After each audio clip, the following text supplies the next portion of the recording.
Hello, everyone. It is March the 30th of 2022. Welcome to Weekly Manga Recap. I'm Nick, joined by Chris. That's me. And it's Manga Talking Day. Let's do it. Let's talk about manga, Nick. Let's talk Yeah. about all of the manga, some of the manga, none of the manga, and then combine it all together into like an Aurora Borealis. And that's not the name of the snake eating its tail. That's Ouroboros. Aurora Boris, whatever its name is. Boris of manga. Boris and Natasha. Yeah. Oh man, what a movie that was. People keep on saying that was a movie that happened. I'm like, are you sure? I know it was because I saw it as a kid, and I just remember my brother. I was at that exact right age where, like, if I saw a movie I wanted to see, I'd be like, I want to see that. And my mom would she would just require one of my older siblings to take me. So the amount of garbage, bad 90s movies my family had to sit through. Dunstan Checks In, apparently. Operation Dumbo Drop. Warriors of Virtue. I'm noticing a Dungeons pattern and with these. I'm noticing a pattern with these animal comedies. So I love them. You know, those animals are fine. Oddly, none about cats. Really changed. Really didn't. You know, I'm trying to find like an origin for that, and I guess it's just like an eternally, nature versus nurture thing. I guess I was just born to love cats. Really. Garfield the movie came along too late. Actually, Garfield, I did read a lot of Garfield comic strips as a kid. So did they have? Me too. Did they have book it challenges where you were that Pizza Hut sponsored? I don't think so. No. Okay, so it was like a thing where they wanted kids to like read over the summer, and I forget how many you had to read, but you had to read a bunch of books. And the idea was you would fill in all the names of all the books, you'd submit it, and when the new year started. If you filled it out, you finished your book of challenge, you got a free personal pan pizza. And to get that free personal pan pizza, I just put a bunch of Garfield books down. But here's the tip. You don't put Garfield down. You just put the title of the book. So like large and in charge, something like throwing your weight around, tipping the scales. By James Davis. Yeah, exactly. That's how you did it. Look, what Pizza Hut worker is going to care anyway? Yeah, no. Who's going to stop me? It was a free personal pan pizza, you know. But that was like the highlight of my early school years. So. Yeah, there are actual like kids novels that Jim Davis wrote. They're based on Garfield. It was Garfield's Pet Force, where he literally. And they were just these short little books about like how Garfield and his friends got zapped into an alternate universe where they were all superheroes. I do recall this very vaguely. It's good times. Yeah. Nick, we don't have as many manga to talk about this week. No. In fact, some might say this is a short week for manga. We could say that. Maybe we could just skip the manga this week. I don't think there's anything that people want us to talk about. There's nothing big that happened this week. It was a pretty quiet week in general.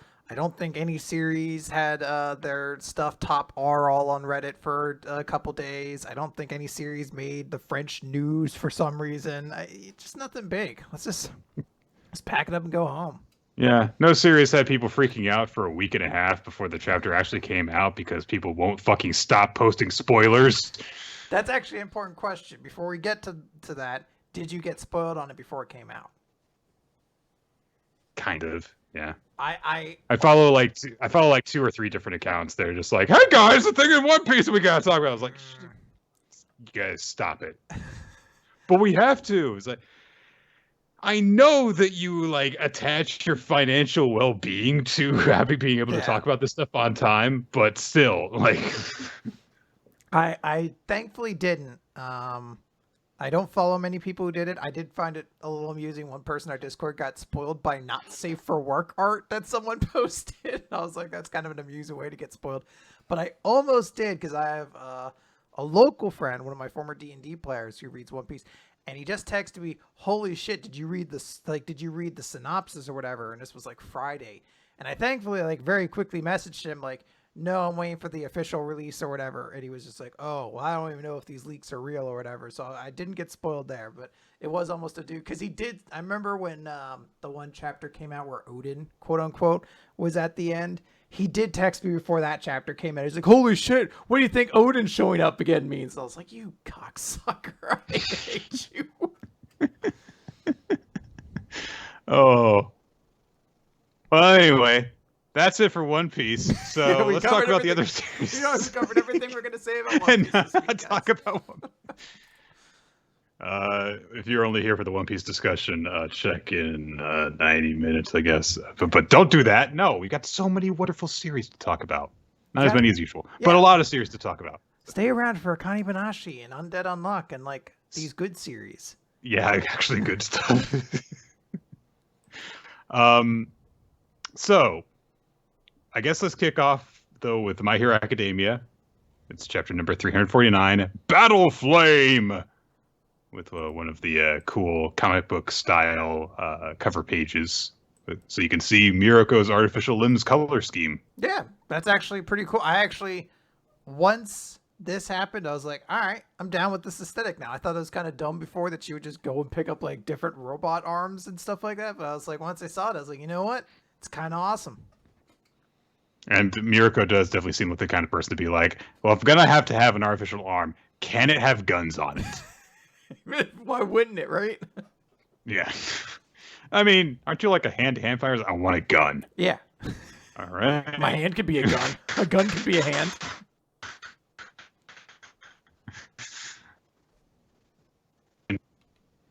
What if I punch bullets into people? Exactly. So, Deku has managed to get away from Toga because, you know, there were other people on the island with them to distract her. And he is trying to fly over to where the fight against Shigaraki is taking place. But he is immediately running into a problem, which is that, yes, he's got all these very helpful quirks now to make his travel there possible and quick, because he can fly and he can go and he can, you know, build up kinetic energy and burst forward quickly. But he's like, I don't have any buildings that I can swing between with my spidey webs. I mean, my black whip. So I just have to use this much more like tiring and not very effective means of travel instead. So a bit of a justification for why he's not just there immediately. Yeah. And there's going to be a bit of a running across Snake Way to get to fight the Saiyans sequence with them. That's a good reference. Thank you. So he thinks about the points like, okay, well, I could use faux 100% to get there, which was, of course, the thing that he used to defeat Lady Nagant. But presumably he's thinking like, that'd be really, really big waste of energy. And one of the previous vessels, which I think is the third, says, don't lose your head. It's clouding your judgment. Those reinforcement parts, which are the bits of equipment that he's got from Hatsume, can't withstand one for all at 100% power. And are you just going to get hurt before you reach the battlefield? So that's the big reason why he can't do it. Or did you attempt to use my meta ability? I thought I told you that was meant to be your last resort. Suffocation, no breathing. So, building up another power the deck is going to use. His ace in the hole. Yes, his super ace in the hole. This one is what other powers does Spider-Man have? If they go with Miles Morales, he has like a toxic touch. That's or something true. like that. Or Spider-Girl could turn her stickiness power into a repelling power as well. Spider-Gwen, I believe, can travel through multiverses or something like that. So we could like go to different multiverses to get other Dekus. Because that's a big thing right now. Metaverses are a big thing right now. Or multiverses, rather. Metaverse sucks. No one cares about that. Multiverses are awesome.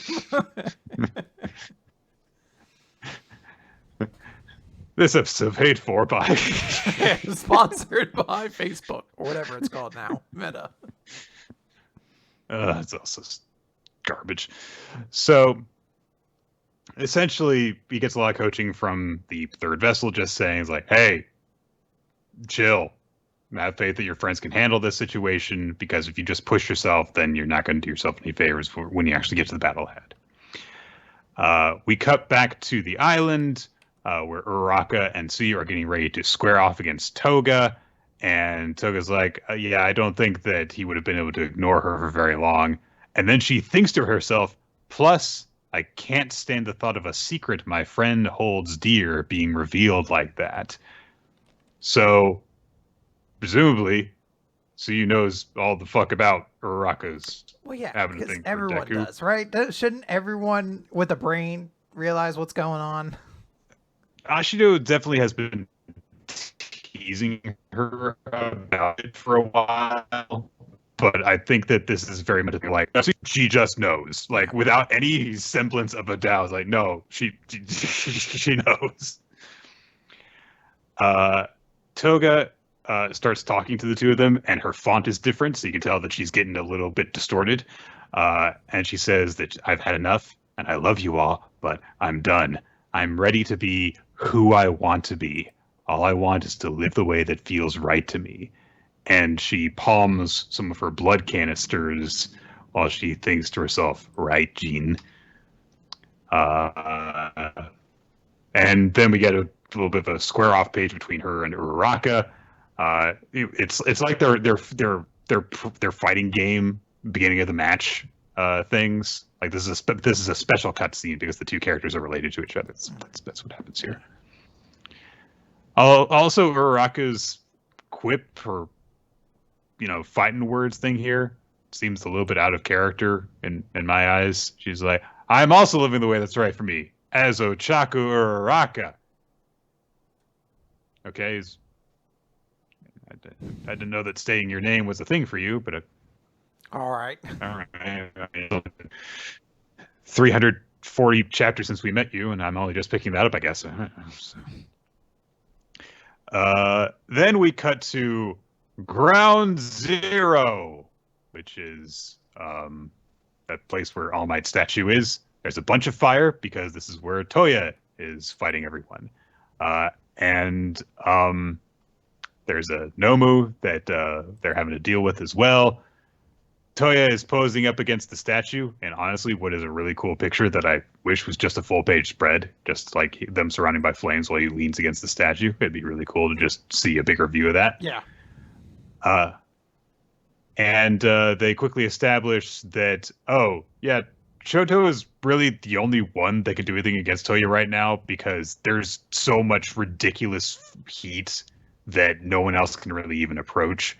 Ida says that his engines would be ruined immediately if he got closer, which begs the question of why he's here.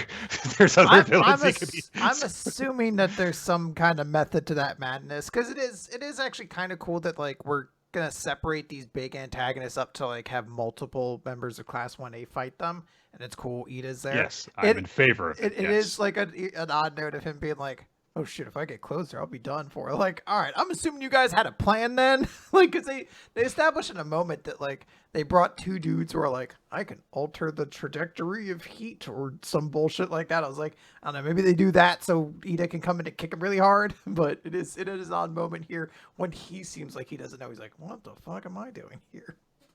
Yeah. There are 3 of Endeavor's sidekicks there as well, including Burn-In. And it's like, okay, they work with, a flame-powered guy. Maybe these guys were specifically chosen because they might be able to do something about the heat or deal with it in some way. That all makes sense. I specifically like their introduction because I don't know. Maybe we've seen these characters before. I don't know.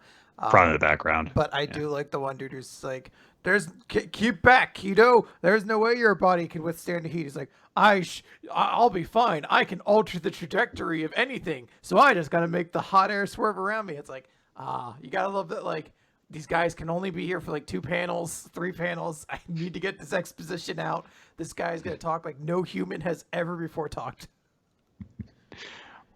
What do you think, dead wood man?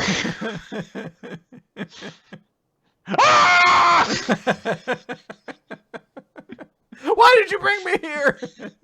I just thought you wanted to come. I thought you and your sidekick, Kerosene Man, would enjoy being here. I don't know. How are you dealing with the situation, Mulch Man?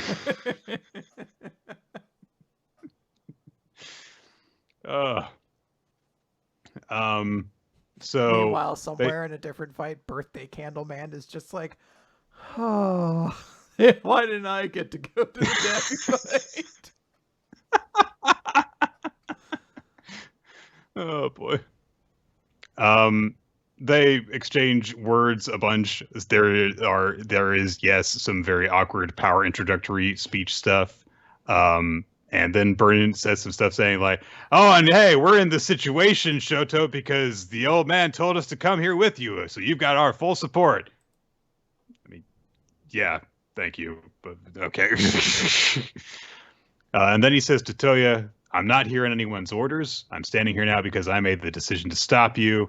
And Toya's like, "Well, yeah, because you're a little pawn for Dad." I guess he didn't really negate his point. That's a good point. So. But Shoto does still bring the point like, yeah, but if I were to just try to ignore you and go on to keep trying to be a hero, then that wouldn't be good either. And Dabi says, well, this war is all about the people involved, not the mindless soldiers following orders who are the real movers. And it's not the mindless soldiers who are the real movers and shakers. This is what happens when everyone's got feelings and urges that start firing off. Someone to change the world they live in, or destroy the warped imbalances built over time. Behold, the limitations of superpowered society. That's me. That's all of us. The limitations of superpowered society is all of us. Yeah. Shoto says, hey, so when your fire went off and it looked like you died when we were kids, why didn't you just come back home after surviving? And Dabi says, okay, yeah, I'll share that with you. Rotten or not, I'm still your big bro. And here's the story of how I became Dabi. And the reason I'm still alive and kicking to tell the tale, even when I never stopped burning hotter than you, his masterpiece. And Dabi's entire face starts to peel away because the fire around him is so hot and it's exposing tendon and muscle and bone beneath his flesh. Yay! Yeah, it's a great visual. Like we've seen that his body is becoming more and more burned and charred, and as this fight approaches us, he's heating up so much that his face is literally just falling apart. It's kind of awesome, in a sad, twisted way. So, cool stuff there. I actually kind of liked a lot of the stuff that this chapter did. It set up like, hey, Deku has an ace in the hole, and hey, Tsuyu and Uraraka are about to have a big fight, and all these things. It's just very cool. It's kind of like what we've been seeing One Piece do a lot recently, which is, jumping between point to point because there's a big wide scale battle taking place. But instead of trying to hit 20 points in a chapter, It hits 3. I was gonna say it's doing a better job than One Piece has recently. You allow scenes to progress because there's only so many you jump between. I think that this was also a chapter that got better, I felt, as it went along, because you start off with Deku and it's like, all right, new power stuff, all right, and then you get to the more personal stuff with Toga and Uraraka, and then you get to the big thing with Toya and Shoto, and it ends on that very powerful visual with its skin peeling way. Cool stuff. Yeah, absolutely. All right. Let's undo Undead Unluck. Let's do it, Nick. Let's talk about Undead Unluck. Number 104, your ability is. So last chapter, poor Lucy was wrapped up into Seal's powers and sealed away, and a tag appeared. And now Seal is saying, you're next, Undead. Sorry, I got very distracted. Ninja just chimed in saying, My Hero Academia doing this better than One Piece is utter bullshit. So there's conflict already to our just calling it how we see it. So Andy, in a very visceral moment, has his basically the top of his abdomen just shaved off, like just scooped out basically. by Seal, because Seal's like, oh, silly me, I almost forgot that you can't be sealed unless you're entirely wrapped up. But I just wanted to search for the human core. And just is basically torturing Andy at this point, just scooping up different parts of him and be like, where is your core?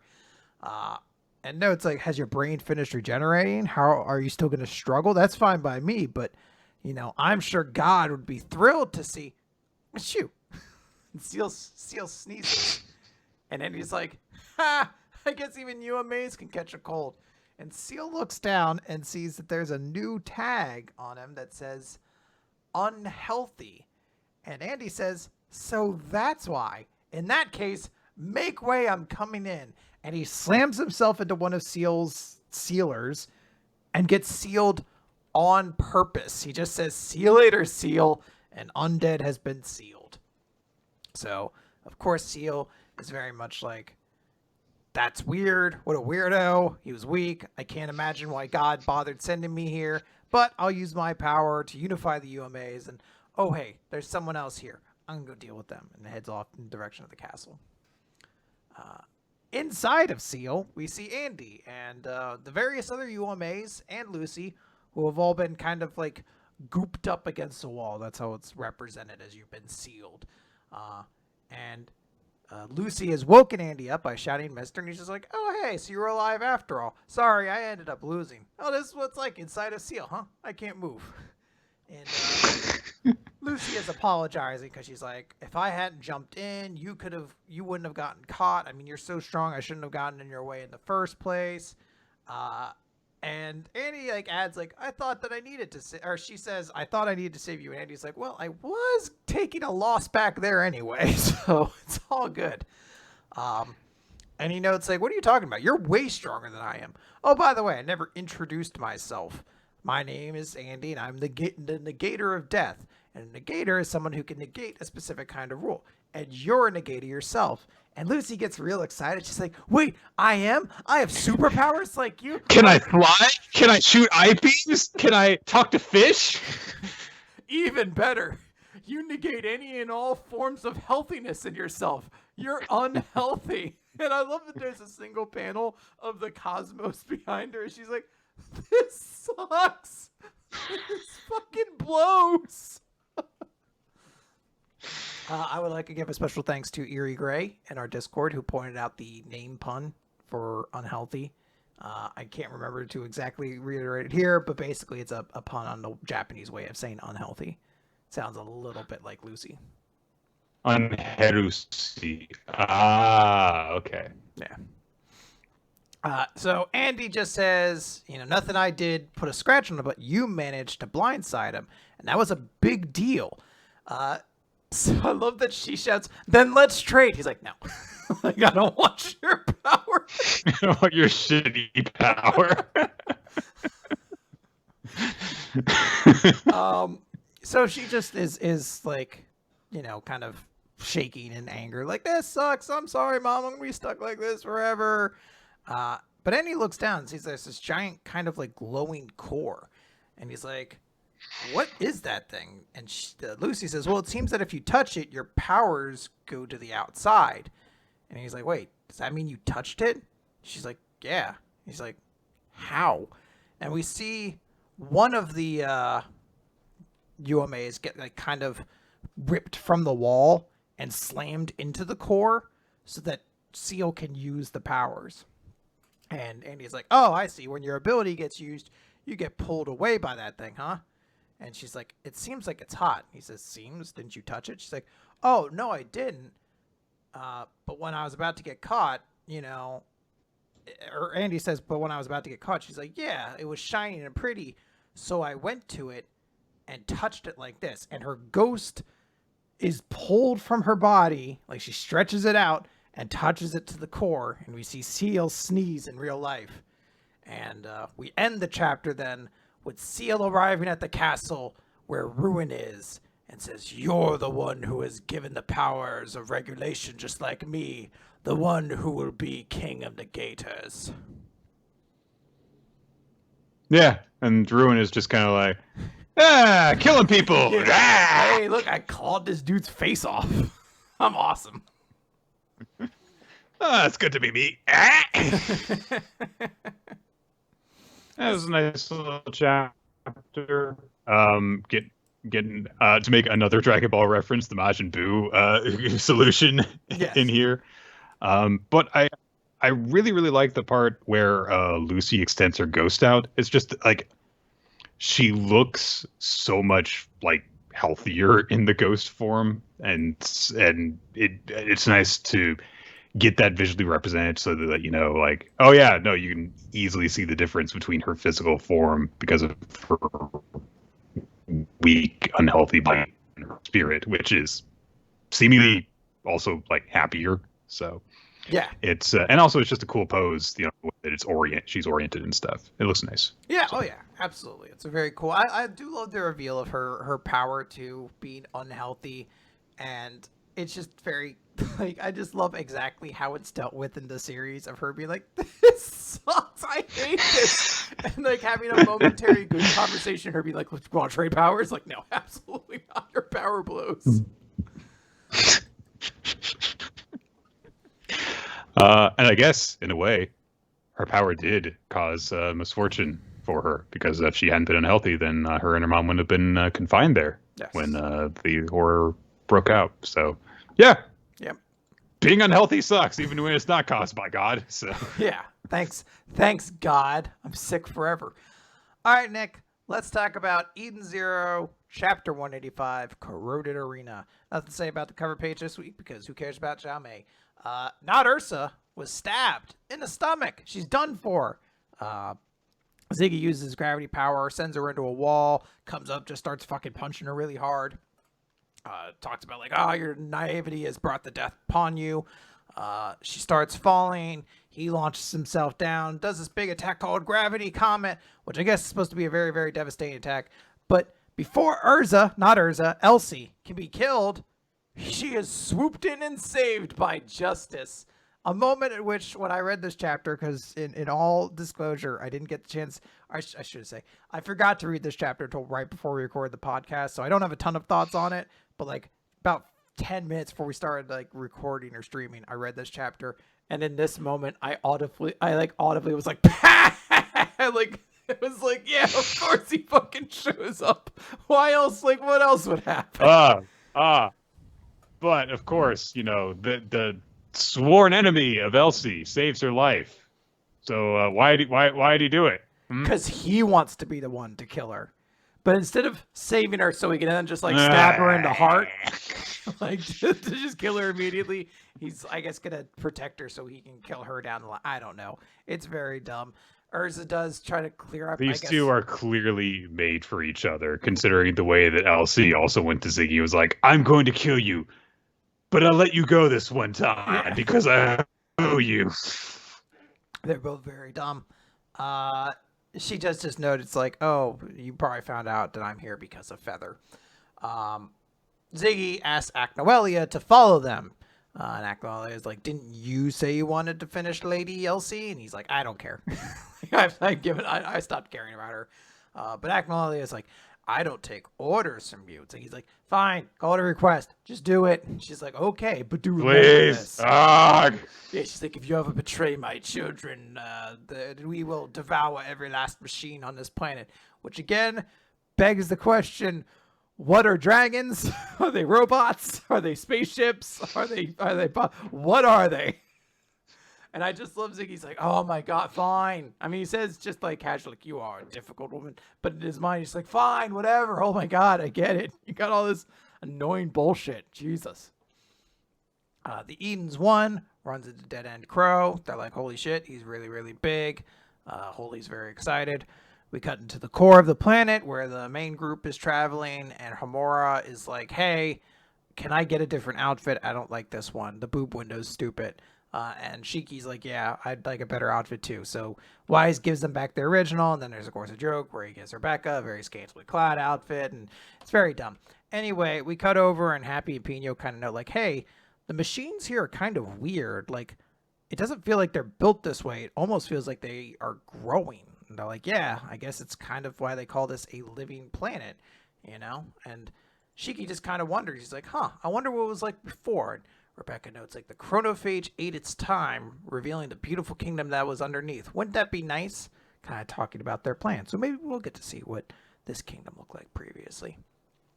They're about to enter a new space, and hey, they're in a coliseum, a medieval coliseum. And who should be there but the true 4 dark stars, or whatever their names are. Shining stars? I don't remember. Dark stars. And they just prepare themselves for a 4-on-4 fight. Yeah, it's a chapter that happened. Yep. I don't have more to say than that. It's fine. The Justice and Elsie thing, we went over that, why it's stupid, but honestly, like, there's not a lot to say about it other than, yes, that is stupid, because the explanation that they give is lazy, because the 2 characters and their relationship is very poorly established.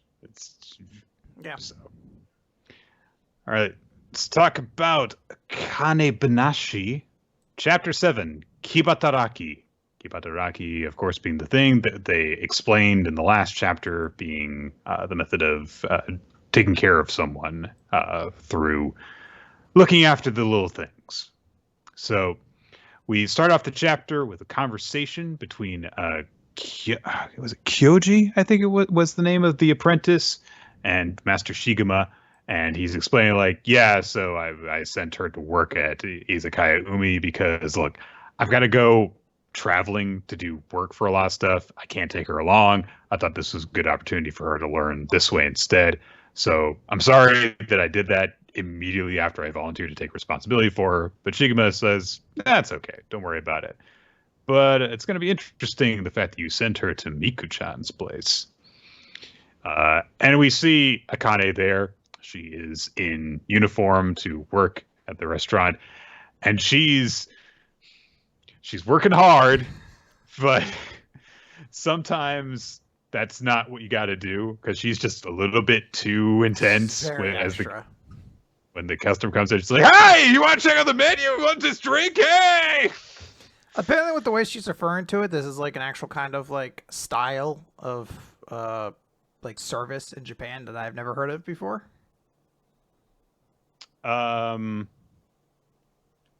Yeah, I think forget. so. She says it a little bit later. I mean, she says he's serving at an izakaya, meant being cheerful. Izakaya pub. Yeah. I don't know what izakaya is, unfortunately. Yeah. So it's got something else for us to research. Yes. So she's like, okay, so I'm here to learn more about Kibataraki, and I know what I got to do. I did a quick online search of how to treat customers right. Oh, if only it were so easy. But she's not only being intense, she's being kind of creepy. Like, she's making all these weird faces while she's like, hey, check out this thing in the menu, guys. Yeah. But eventually she gets called over by the manager, the owner, Mamoru Mikuriya. And he explains, hey, you might want to just take it down a notch. You're up here. You should just down here. I need you to just right chill here. out just a little bit. A little bit. And Akane's like, oh, but I thought that serving customers meant you had to be cheerful and lively. And, oh, yeah, I want the energy, yes, but I really think that you should study people before you go dead on at them. And Akane doesn't really understand this advice, though. And she's talking with Hiragi. No, not... Oh, God, isn't that... No, I forget who Hiragi is that we read another series with their name was featured. Isn't Hiragi one of the dudes from Bleach? No, that's Hisagi. Well, I tried. I think there was a Hiragi, but I can't remember. I'm just gonna type Hiragi and manga. We're gonna see what happens. Yeah, go ahead. It's a character from Yu-Gi-Oh! Is there? Yuzu Hiragi? Oh, that's what I'm thinking of. Yeah, she's the female lead of Arc 5. Yeah. Yeah, there you go. We figured it out, Nick. We worked together. High five. Psh. We covered that series very briefly, didn't we? Or am I thinking of... I don't even remember. We covered one of them for like a hot minute. Like few chapters. For like 4 chapters until both of us were like, we don't know what's going on in this thing. Well, I knew it was going on, but it was just like, this is kind of weird. Yeah. One day we'll Anyway. cover another Yu-Gi-Oh series. It will happen, I'm sure. We will. So Akane is kind of bummed out, and she confides in one of the other servers, Hiragi, like, I don't get it. What am I supposed to do? And she's like, I mean, I don't know. Which is, I mean, an understandable response, honestly. Because she says, hey, look, giving maximum effort is probably not the most important thing to do. It should be whether or not the customer feels like they want to come back in the future. This isn't a sports competition. No, that's that other series. That's also not a sports manga, but isn't. So, yeah. So, she's like, yeah, just try and do what the boss told you. But we cut ahead to later, and Akane is still struggling. She's like, I tried out doing all the things that I studied about, and I felt like I was just weighing Hiragi down, and I feel really bad about it. And then she finally thinks, like, am I just like repeating the same mistake over and over again? All I ever do, if all I ever do is mimic the things I've learned, then I'm not thinking about the person I'm interacting with just after that guy warned me. And I do like that we very early on are getting this breakthrough for her, which is, yeah, Akane is very talented because she's enthusiastic about Rakugo because she was mimicking her dad. But that's not going to be the way that she's going to make it as a Rakugoka. She can't just mimic what her dad does. She's got to find her own way. I like the lesson as well of like, yeah, this isn't a sports lesson. Like, you're not winning a competition through the toughest grit and determination you can. You're trying to actually entertain people and like bring them in and make sure they repeat regularly. Like, that's what you're actually going for. It's a very different kind of mentality, and I do like that. And the fact that it is not a repetitive task is one of the reasons I hated doing it for work. Difficult to find a comfort zone, in my opinion. Some people are much better at it than me. So, she runs into the Miko, the owner, and he's like, "Oh, hey, are you getting used to the job?" But I'm sure that Kyoji was asking a lot of you when you did this. And he says like, "Oh yeah, Kyoji's a regular here. He doesn't drink. He only orders orange juice." But as they're talking, Akane is like, "Hey, so what can I do to be considerate of others, to perform Kibataraki? I can't even make the first rank of Rakugoka if I can't do this." And Kyoji says, "Well, actually, that's something that I learned from Rakugo. It wasn't like I got a personal lesson or anything, but, I've always been a fan of Rakugo, and I went to all these performances, and I went to see one of Master Shigemo's performances once. And it was like he could read minds. Every time I expected to laugh or cry, he would deliver that emotion with precision timing. It was so comforting to watch. And it made me wonder if I could do the same thing. So I played around with the timing of when to serve food. I tried out different ways of interacting with my customers." And Akane's like, "Oh, wow, that's incredible." And he says, "It's not really special. Everyone wants to feel like they're treated well. If you want people to enjoy your story, you need to understand what they enjoy. Focus on the other person rather than putting yourself out first and foremost. You're still young. It's not worth agonizing over. Just try out different things. And if you fail, that's all right. Isn't making funny stories out of failure one of the best parts of Rakugo?" This was so cool. Yeah, Just this little speech he gives.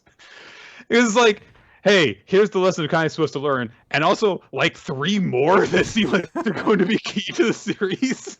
Hey, failure is actually an important part of the creative process and should be encouraged and empowered and things like that. And then maybe when Akane enters the big giant competition at the end, she can learn nothing and just fight her rival at the very end. She just gets out her dual disc. All right, I've come here. She can go back on all the lessons about forging your own path and just make whatever food everyone else made. Sorry. Ugh. But this is a big breakthrough for Akane. She finally feels like she's understanding it. And at that moment, Hiragi comes in and is like, hey, boss, I need your help with something. And she leads them to this guy who is speaking a different language. And I apologize, I don't recognize this language I think myself. someone said it was Mongolian. I would definitely shoot for somewhere in one of those areas in like main continent Asia. Yes, but yeah, they're like, yeah, that guy's not speaking English. Oh, people are saying So I don't know what to Vietnamese do. now. Sorry. So, oh yeah, that makes sense actually when I look at the, yeah, okay. So, Akane approaches him and she's like, okay, what's this guy want? And she realized like, okay, he's got the menu, so he's asking for an explanation. He must be trying to order, but he can't read Japanese and there are no pictures of the food. So how do I explain this stuff? So she like points at, one of the items, which is a bottle of beer, and she mimics pouring a bottle of beer and drinking it and getting drunk. And the guy was able to say, like, oh, beer. And she's like, yeah. And basically she like uses her Rakugo skills to essentially pantomime the different items on the menu until he starts getting it. And so then he's able to actually order stuff. And then at the end, the guy says, thank you. He says arigato. So, he tries to say thank you in Japanese, and he's got this very happy expression on his face. And I love Akane is just like, oh, yeah, you're welcome. Like, that's so relatable. The awkward. Like my favorite. Like I've already liked this series a lot, but if I didn't, this would have been the moment that sells the entire series on me. One, I love this as just a way to show her Rakugo skills as a way to help cross the language barrier and just connect. It's a very cute way to execute it. But I love that she starts doing it. Her coworker's like, "Oh, hey, I have my phone out," and the manager's like, "I think she's got it from here." And then just ending it. One, I really appreciate the localization choice to not try to translate it as some broken form of thank you, but instead clearly being arigato was really nice. I do just love how like shy and how good she feels. Like she's so happy afterwards, and I was like, "Yes, fucking go! I love you. You're the best." Yeah, and it's that feeling of happiness that you've kind of come not to expect from her because she seems so energetic and like ready to fight that you think a bigger celebration would come in, but she's just going like, yay, and it feels so much more genuine. It's really nice. Time passes, night falls, and Kyoji arrives at the end of the week. So I'm not sure exactly when this breakthrough happened with Akane, but I think it's implied that this is actually a few days later. And the manager says like, oh, she was actually a big help. And Kyoji's like, well, now that I'm here, I'll have the usual. And Akane puts down a glass of orange juice on the bar for him. And Kyoji's like, it's very considerate of you. Did you find your answer? And Akane says, well, maybe it'd be faster to just show you. And Kyoji says, all right, got a gig in Tokyo next weekend. You're coming with me. Show me what you've learned. Bum, bum, Yeah. bum, bum, bum, bum. Very cool. This is a great chapter. Yeah. I loved it so much. I love the pace of this series. It always feels like something big happens in each chapter, but it's also like goes quickly from point to point. So it's a really, really impressive balance. Absolutely. Okay. Blue Box. Blue Box. Yeah, chapter 46. If the chapter will load for me. Thank you. August 26th, part 2. So, they've decided to go and check out the sea. They go to the beach. And Taiki is just like, oh man, I used to come here all the time in elementary school. But it's too late in the day to go in the water. Chinatsu's already kicking off her shoes and socks and goes to the water. Like, stop being no fun, Taiki. Fuck you. She's splashing in the water. I will say, though, I definitely get Taiki's point. Beach gets fucking cold really easily. Yeah. So she goes and splashes around the water. And Taiki agrees to come out and join her. He takes his shoes off and stuff. And then he notices that she doesn't have her wish ribbon on anymore around her ankle, which, stop staring at that girl's feet, Taiki. Stop it. And she says, it fell off. And they're like, I guess we overloaded it with too many wishes, which, that was actually a really big dramatic thing when that happened, considering that was when she missed her shot. So, and Chinatsu does look kind of sad very briefly, and then she splashes Taiki with water. And Taiki's like, well, why'd you do that? Oh, because you looked out of it. So they start splashing each other. And we kind of cut over to some older who are just like, they're acting like kids, huh? These guys look like they're 20. Like, yeah, but that, I mean, don't you remember that was kind of a thing? Like, when you reach like 21 or 22 and you looked at like teenagers, you're like, oh, youth passing me by. And then you get older, you're just like, 21 is a baby. You're a child. You should be allowed to drive. You need a car seat. You're that young.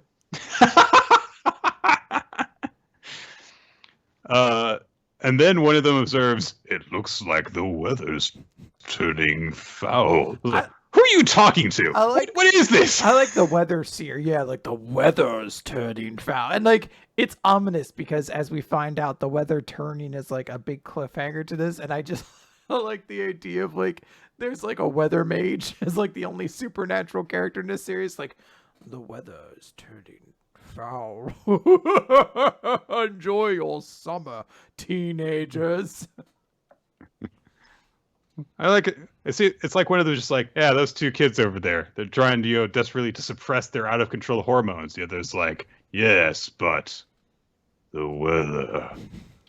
A dark tide is coming. Clouds gather. Dude, I'm just. There's two teenagers splashing over there. What are you doing? The longer they pay attention to them, too, the creepier those two get. Like, they need to. They need to, like, look at those two. It's like a teen drama. And then they immediately need to switch topics, or suddenly it's a very creepy conversation. Yeah, look at them. Yep, they're holding hands. Yep, now they're going over there. And they're putting their shoes on. Now they're going somewhere else. I wonder what they're up to. That dude doesn't leave the beach that night. He's just like staring into the middle distance. His friend goes out to talk about the weather some more. To give more dark tidings of the weather looming before them. Oh, look at these puppies. Look at how playful they're being. It's like, a dark tide comes. You know it's going to rain soon. The puppies will need tiny umbrellas to protect them. So, there is awkward contact between the two of them as Taiki is helping Chinatsu not to trip. And then he immediately steps on a rock and trips. And he gets his clothes all wet, so he has to wear his track pants on instead of his uniform clothing. And then he says, "No, I look like a local?" Which, do you? I guess, because you look super casual and you don't care. Yeah, I guess the less you care, then maybe whatever. And also, he's worried about riding the train looking like that. Okay. But the sun is about to set. Chinatsu thanks Taiki for bringing her out here and making her feel better. But then Taiki's like, "Hey, it's your birthday, right? I don't know if you can call this a present, but I got you this. You got her a little cake that is perfect for two people to eat." Yes, it's very sweet. Yeah. And he even like packed it with some ice packs and stuff, so it won't be ruined by them, playing in the water beforehand and stuff. He sets up some 17th birthday candles, and Shinatsu says, "Birthdays are significant. You can feel yourself getting closer to adulthood." Like, all right, teenage girl. Like, what a normal thing for you to say. Time moves forward. It's like the character in Mashal who used to say that, and then the other dude would be like, "Yeah, that's how time works." And they also established when Taiki's birthday is and stuff. And she says, "Hey, right now you're 15 years old still, so we're 2 years apart." Taiki's like, 2 years is not big enough. Yeah, I like that. It's like, all right, calm down, licorice pizza. And then he's like, "Okay, let's sing. Happy birthday, happy birthday, happy birthday."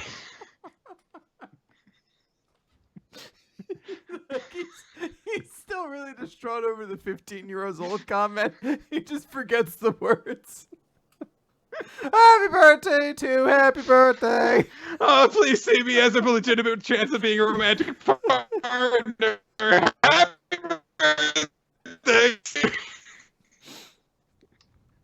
Oh. Then we get this mostly 2-page spread of like Taiki's point of view looking at Shinatsu, and you can tell like, yeah, this dude loves this girl, like, because she looks very happy and he's just looking at her being all happy with her cake and stuff. And then as they finish the song, the wind blows the candles out. So I guess Shinatsu doesn't get a wish. It's not really a birthday then. Yeah. You fucked up, Taiki. You don't deserve to go out with her. You didn't protect the candles and her wish. Well, good job bringing all those ice packs, stupid. Why didn't you bring something to stop the wind? And that's when the weather guy comes around like, the dark portents have come true! Really? That's what all that was about? Was wind blowing out the candles while they're on a fucking beach? He throws like a handful of chicken bones. AKA one of the windiest places you could be. He throws a handful of chicken bones on the street and he's like, it'll be 57 tomorrow! And then runs away.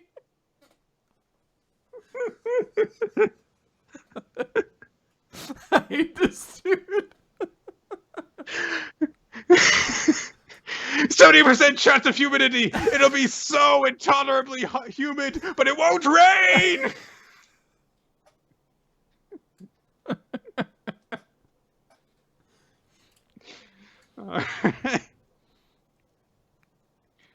They eat cake. I like the way that Shinatsu eats cake. I have to appreciate that. Just get that whole thing. Get the cake, get the strawberry, just go for it. Hell yeah. I'm assuming they're pretty small looking strawberries from the way the cake looks, but I was imagining almost like a half of a full slice strawberry, and I was just imagining her like a snake, kind of just like unhinging her jaw to be like, ah, and Psyche being like, yeah, I'm still under. Turns out I'm into this. That wasn't a deal breaker. Oh god. So Taiki is like, oh, about the wish ribbon. Oh my god, calm down, dude. This wish ribbon thing. But he's like, we'll have to make a matching pair again next year when mine comes off. And Shinatsu goes, heh. And Taiki's like, what's so funny? I don't know. It seems like a very silly thing that you're bringing up right now, so she thinks it's funny. You should be happy that she finds your weird things funny and charming, as opposed to insane and like she doesn't want to hang out with you anymore. She specifically says, I was just thinking of how corny you can be. But if she's laughing pleasantly at that, that's a good sign. Like, look, people out there, if you're into a girl and she says that you're kind of lame, but she says it with that look on her face, it doesn't mean anything bad, okay?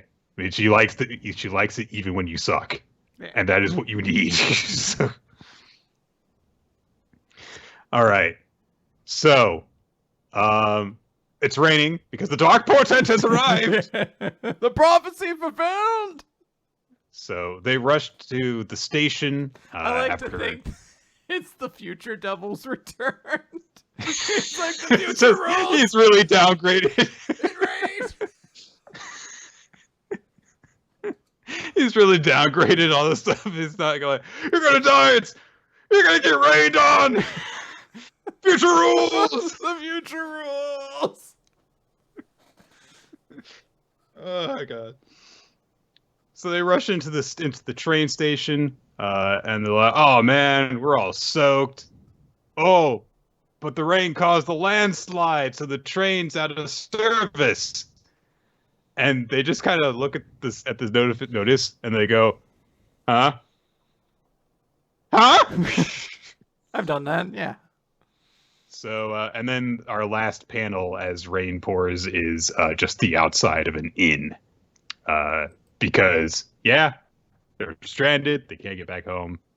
They're probably going to need to spend the night somewhere. So, oh no, a guy and a girl stranded together.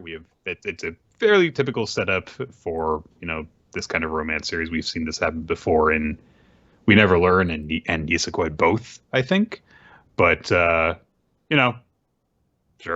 We'll see what comes of this.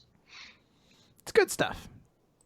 That, yeah, it was a sweet little chapter. And Taiki looked like a little dweeb. So, all right, Nick, let's talk about what is potentially the best chapter we've ever gotten of Doron Dororon. Ron. Who can even tell at this point what is a good and a bad Doron chapter? Like, it's good based off the enjoyment I had on it. All right. Is usually rather agnostic to actually how good the content of the chapter was.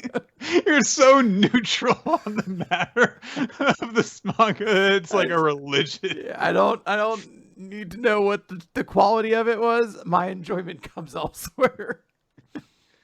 I enjoy now because I read the name and it's kind of like trying to spell banana, where I just keep going on a couple letters too long, like banana. No. Like I just keep putting it. So it's Doron. Just keep going. And do the ron. Do the ron.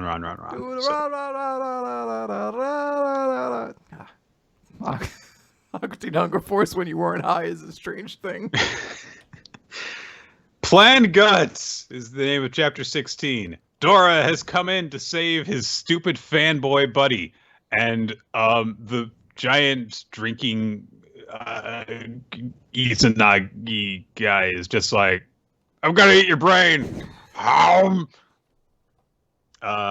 And he's like, oh yeah, blood. I love it when blood sprays everywhere. It makes the meal taste good. Wait, that's my blood. Nick, I have to pause here and give credit where credit is due. It took 16 chapters, but this was the first genuinely very funny moment of Doron, where it's just this bad guy being like, I'm going to feast on your brain. Oh, he's vomiting blood. Oh, it's splattering everywhere. And oh, it makes the meat all this. Wait a minute, that's my blood. Like, I was like, I legitimately got a laugh out of that. Maybe it's because it's the first time a joke in Doron Dororon was paced like an actual joke.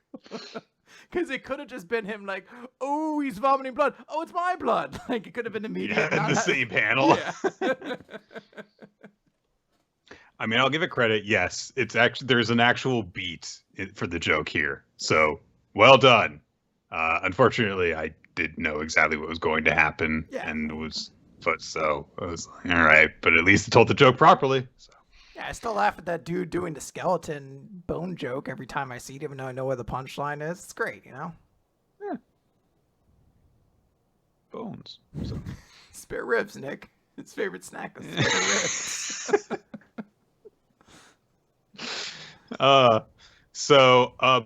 The drunkard Izanagi guys doesn't even care. He just shakes off the wound and starts punching stuff. But Uchiha's okay, I guess. Oh wait, that's his actual name. Never mind. Sorry, go ahead. Uchiha. Because there is a bit where Toma grabbed him from the grip and was just like, I'll take that. Ooh, and they got the safety and Hiragi.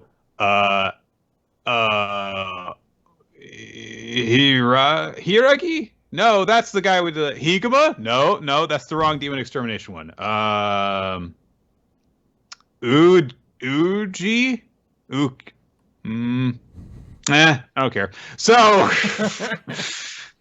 the leader guy starts issuing orders. He tells Toma to take the wounded samurai and escape, and he's like, I'm gonna kill these two super powerful Izanagi. And Yoshihime is like, ooh, that boy is handsome. But she gets contacted by their leader and says, yeah, that's a samurai officer, so lure him into the temple. Tell him we've got hostages. Don't try to dispatch him yourself. Remember our cause. And Yoshihime is like, fine. Hey, follow me. And she starts swinging through her web powers and stuff. She says, if you don't follow me, we'll kill all the hostages. Uji, that's his name. So Dora says, I'll kill the big one. All the time spent to remember this stupid character's name. Ichiha says, oh, but the Maroka team couldn't take him, and there were 3 of us. And Uji's like, yeah, okay, cool. And Ichiha's like, but they can't. And Uji's like, I mean, weren't you like the guy who was a super big fan of Kusanagi and Dora? Now you're like, ooh. But he sucks now. Whatever. I saw He'll be him. fine. He blows.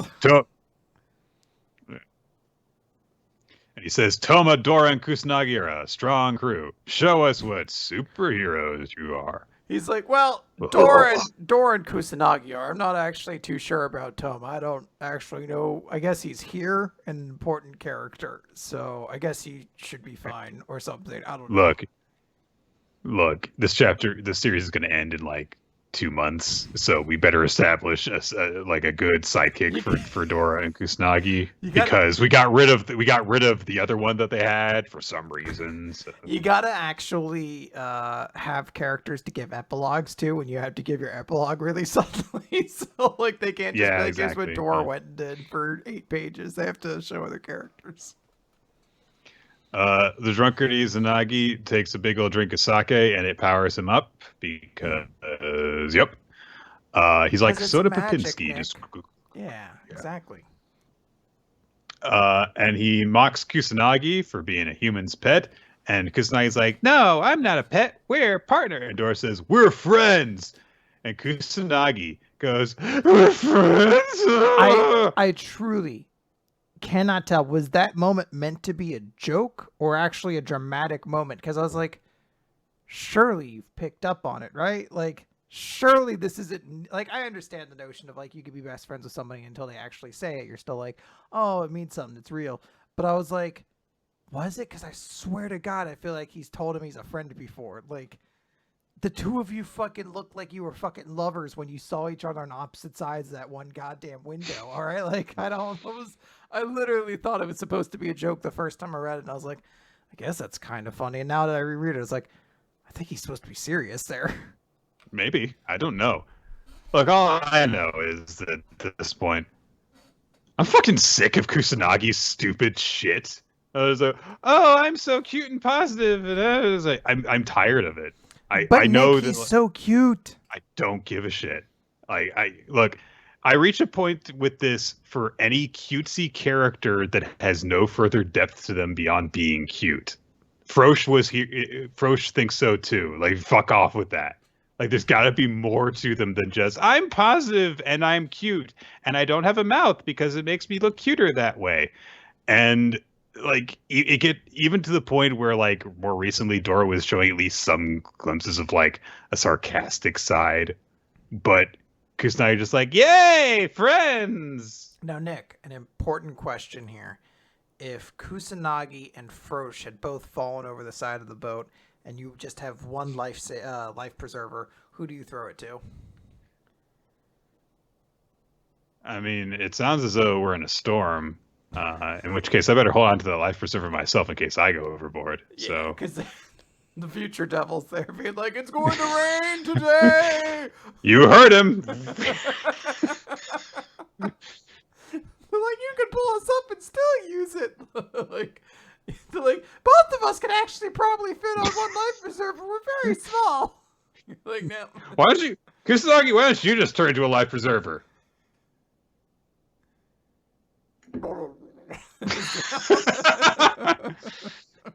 Oh, sorry. Fair enough. The drunk Mononoke takes a sumo stance and shakes the ground. And he's like, I'm going to kill you and eat you. And Kusanagi gets scared.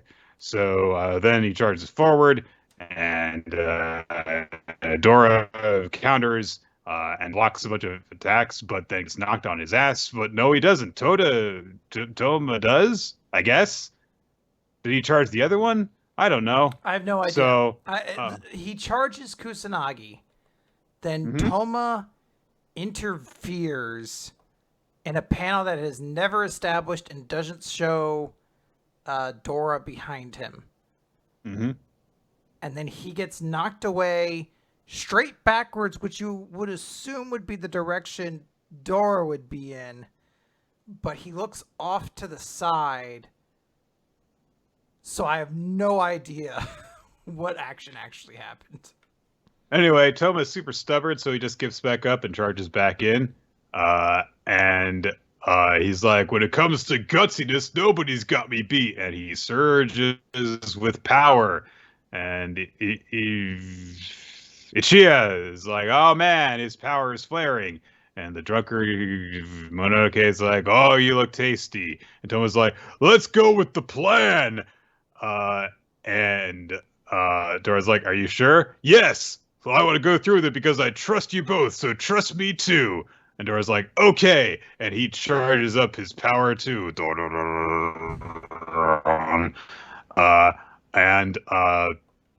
That's it. That's the chapter. They say some more things, but that's the end of the chapter. It's so exciting, Nick. There's so many cool things happening.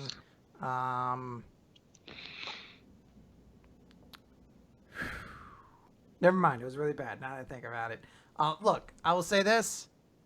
At the start of this, you said this was your favorite chapter of the series so far. I want to point that out. Yeah, I may have been lying. I will say this. This is potentially going to lead into what would be like the coolest chapter or moment of the series. Like these two together fighting a big Mononoke or whatever. This could potentially be the highlight of the series, considering it is very likely potentially going to be ending not too far off from now. So this might be the moment it could be remembered by. But yeah, the action is not particularly great. The emotional stakes are not great. The antagonist is not particularly interesting. I guess the setting is. It's like a spiderweb forest.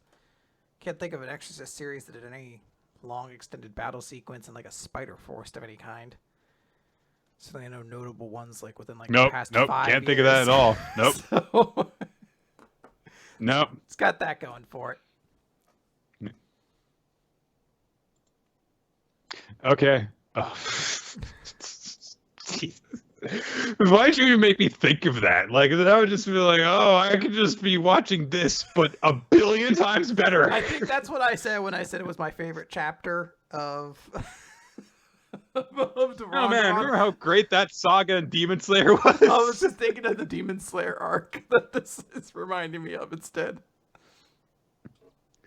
That was a good arc. So, Chris, I've got a puzzle for you. Okay, I have one last one for you for now. Okay, it's our PPPPP pro wrestling puzzles for each other. Do you want to go first or should I? Put together a like acronym for it that's all P's as well. Professional performer. Don't puzzle. make me do more. It's hard enough. You could do it first. All right. Published penman's prickly persona. Pow pow. Oh, McFoley. There you go. Yeah. And which one does that? Bang Bang. That's all of them, right? But Cactus Jack mainly. Cactus Jack. Yeah. Prickly persona. So. Yeah. The Pow Pow was a good one. So yeah. All right. Nick, Pacific Performer.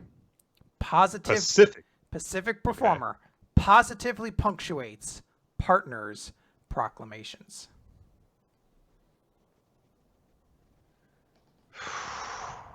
Positively punctuates partners' proclamations. Pacific. I know you were thinking of, but Pacific, yeah.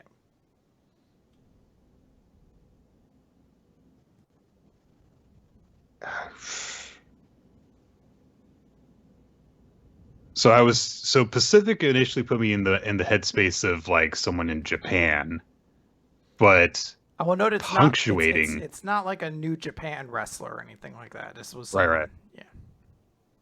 Funaki. Yes. It is. Yes. Remember, he used to end all of his partner sentences by overdubbing it, going, Indeed. Okay. I got Funaki, Okay. that's all I wanted. I got that clear. The ghost is lifted from the home. It's exited. The house is clean now. I can move on with my life. I wasn't super familiar with Kai and Tai, so I wasn't sure about that. So, all right, that was a good, clean Attitude Era one. So let's move forward. All right, it's PPPPP chapter 26. It made it to chapter 26, and it honestly seems like it could stick around for a while. I think it's sticking around, Nick. Unremarkable day at the beach, which feels like a really mean review of Blue Box, honestly. So those just two kids. What's the beach? Who cares? Who cares?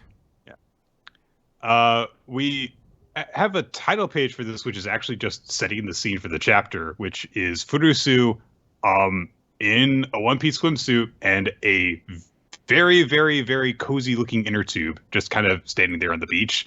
And everyone's like, why are you complaining that it's cold? Yes, it's cold here because the weather is bad. And it's the end of September. I feel bad for poor Furusu, who's just like, I wanted to go swimming. I wanted to go swimming on the beach. Like, oh, this poor girl lost her competition, just wanted to go fucking swimming on the beach. And the guys with her are being real shitbags, basically. It's like, it's cold, it's the end of September, why are you surprised? And Millily's like, you look good.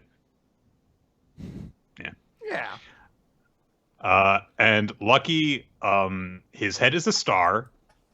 I don't know. I'm not sure if maybe he's staring at Furusu. He is. Maybe he's looking at her right now, and he's saying, like, he's thinking, like, he's staring at her situation, maybe potentially also being like, oh wow, she's really cute. That's probably not, but he is looking at her, kind of spaced out, and then he's like, oh my goodness, take this. He's worried about her. He's a very considerate good boy. Yes, and I do really appreciate that everyone's just like, oh, you look good, or it's like, ha ha ha, and he's like, are you cold? Here. So it's very nice of him.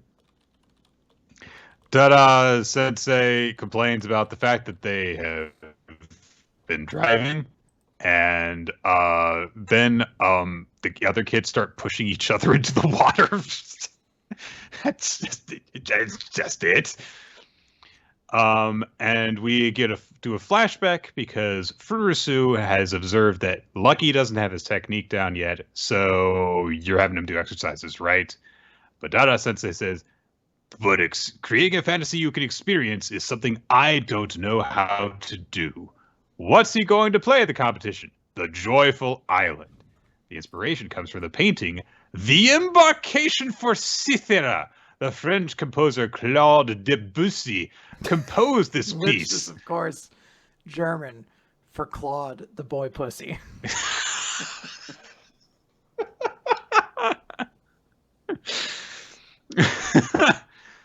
Weird, he's labeled as a French composer. It's a German name, but all right. That's right. Lucky is thinking about this because, like, okay, supposedly this is about an island where you can attain love and treasures. It's a really fun story about happy lovers going to treasure hunt. But and it's in cadenza style, and it's confusing, and I was told to play it however I want, and how do I do that? And then Furusu comes in, and as if reading his mind, she says, a cadenza can be improvised. They're often used in concertos. But for this part, you should use the pedal to sustain the sound, which this is really weird because this feels like the first, like, piano playing, like, lesson in the series. There's a period of time where you could, if you physically remove the panels from scenes, you could convince people that this was actually an art manga. Like, right. No, they draw things or something like that. But she says, yeah, so you use the pedal and you can do it to sustain the sound. You know, in this bar, you do it at the start, or you could also use it later. But the way you do it can change the image completely. And she's like leaning over him in order to demonstrate this. And like, he's like, you're kind of close. Like, 6 feet, please. Just go. Come on, put your mask on, please. She likes you. Then she says, Hey, let's go to the ocean. Apropos of nothing. I want to go swimming. But I can't wait to swim in the water. I'll bet it'll be great. I packed my inner tube. I got my swimsuit. It'll be great. You think we can go snorkeling? That'll be great. Oh, that's gonna be so. It's cold dope. here. It's cold here. Why don't you warn me? It'll be cold. Yeah, especially the person she borrowed, Melody, who she borrowed a swimsuit from. She definitely been like, "Well, you're not gonna need it because it's gonna be really cold. You're not gonna want to go in the water." Like, why did you let me borrow it then? Because I like seeing other girls wear my swimsuits. I don't know. That's the thing. So, I'm sure it is. So, in order to evoke a treasure island that is not of the world, they're going to basically do a little bit of sailing around. And Dada Sensei says like, yeah, Furusu said that she said that, he might be able to actually create it. A treasure island that is not of this world. Let's get started on our day trip to a remote island. The series is about playing the piano. So but it's about exposing. They get them. on I a do ferry. love the ultimate lesson here, which is ultimately trying to be about like, hey, let's get Lucky some experience so he actually knows these things. It is very important to do those things as an artist. Yes. It's just like, any other artistic medium. If you want to be able to write stories about stuff, you should actually, learn about those things. Yeah. Hopefully, but, preferably by experiencing them. It is just interesting to see it because, like, you don't think of music that way. Or a lot of people don't, I guess, get into that headspace as readily as they do for writing stuff. Yes. So, Lucky says that it's scary because they're on a ship, and he says the Titanic sank. And not wrong. That one guy's, he's not wrong. The one kid who keeps on tagging along, even though he apparently contributes nothing to their entire group, says, "Are you afraid of the ocean, Lucky?" And Lucky's like, "People can't survive underwater." And Dada Sensei gets really annoyed at this. He's like, "No, that kid's right. The ocean's scary. I'm with it." But Dada Sensei is like, "Hey, you realize you're in a dangerous situation right now? You revealed past secrets about the Otogami. You have to beat Mimin, because if you lose, your father will crush you. The ocean's not scary like that. You can deal with that." But Furusu says, it's true that people can't survive underwater, but wouldn't the almighty killer whale die on land? Poignant. And then Lucky's like, "I don't get it." He's like, "I have no fucking clue what you're talking about." And I do like that they just start laughing. It is one of those things where someone would say something that they think is very poignant, and then you're like, "Wait, what?" And everyone just starts laughing. It's kind of authentic in that way. Yeah. It is really nice to see Lucky and Furusu just getting along, too. So, and then what's-his-face ponytail dude is like, "Hey, why are you with us, Maloli?" And he says, I came to observe Lucky. And Maloli says, "Yeah, I did too. See, there's something I might tell him, but I'm not sure yet." And then Ponytail Guy's like, "What are you playing for the competition?" "For a dead princess." Okay.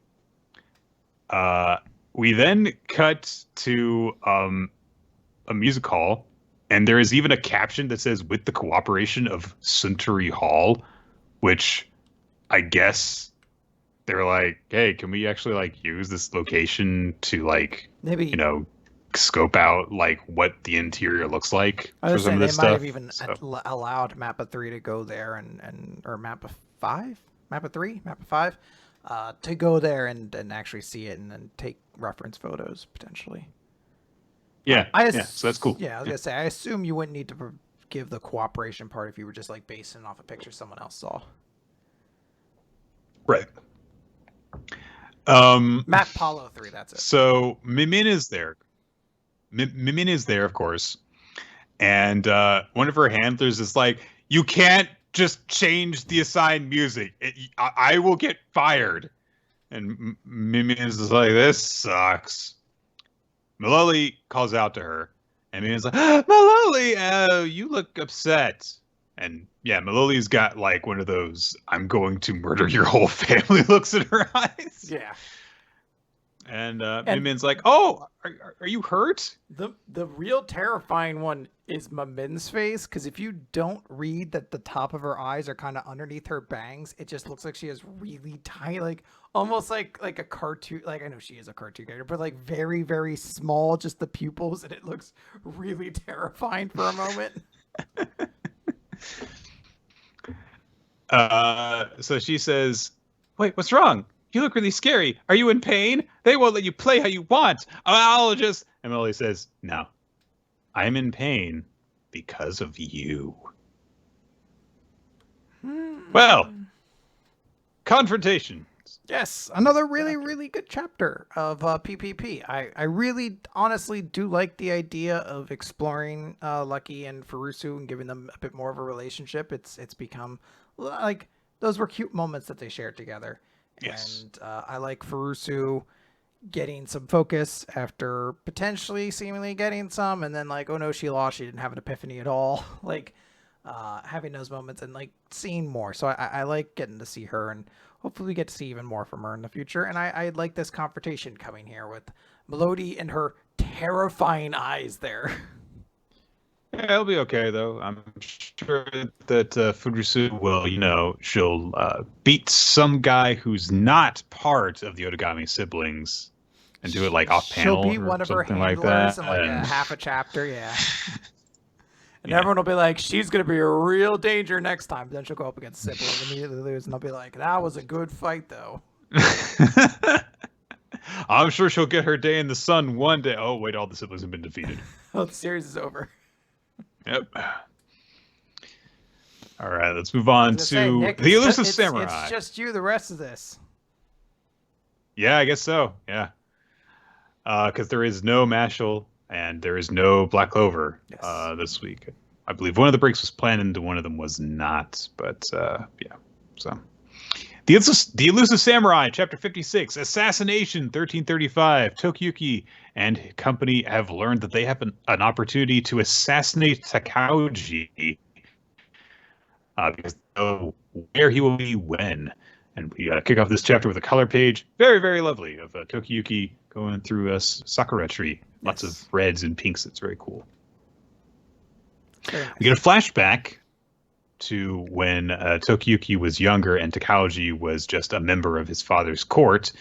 And Tokiyuki apparently has gotten lost because he was playing hide and seek. And Takauji says, oh, well, yes, you fled a long way, but your father's via is this way. And he introduced himself. This is the first time that they've met. And he says, when I heard that the regent Takatoki's treasured son had disappeared, my instincts told me you might be here. And Tokiyuki's like, wait, your instincts? And Takauji says, let's go return to your family. But Tokiyuki's upset because he says, well, you're going to forbid me from playing hide and seek. I'd rather die than stop fleeing, which is quite a sentence for a 6 or 7-year-old to say, but he says it. So Takauji says, all right, if they forbid you from playing hide and seek, I will be it. But we won't tell your father. And he hands Tokiyuki a pine cone. Here you go. Here's a pine cone. He says, I have good instincts. Wherever you flee, I will find you. And Tokiyuki's like, really? Yeah. Even in hell? My dream is to play tag with a real demon, so let's do it together. So Tokiyuki's always been weird, basically, is the point. We cut back to the present. Fubuki is breaking the situation down. He reiterates, like, okay, there's going to be this assassination attempt against the Mikado. It's most likely going to fail. There's also the Kusunoki residence where Shikaga Takauji is going to be. While Yasuye is trying to kill the Mikado, we will kill Takauji. That's my suggestion.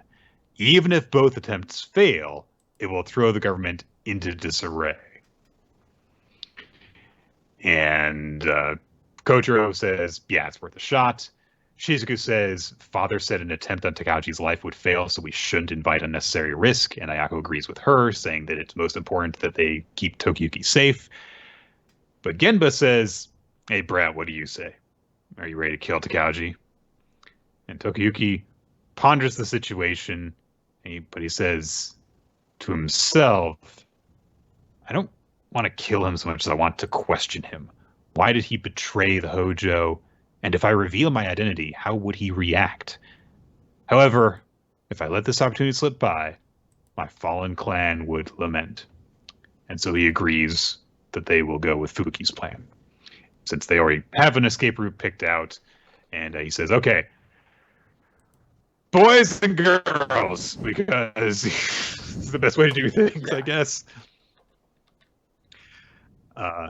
So Ayako and Shizuku are being entrusted with helping his uncle to escape, while the guys are going to try and assassinate Takauji. And he goes to his uncle and explains the escape route to him.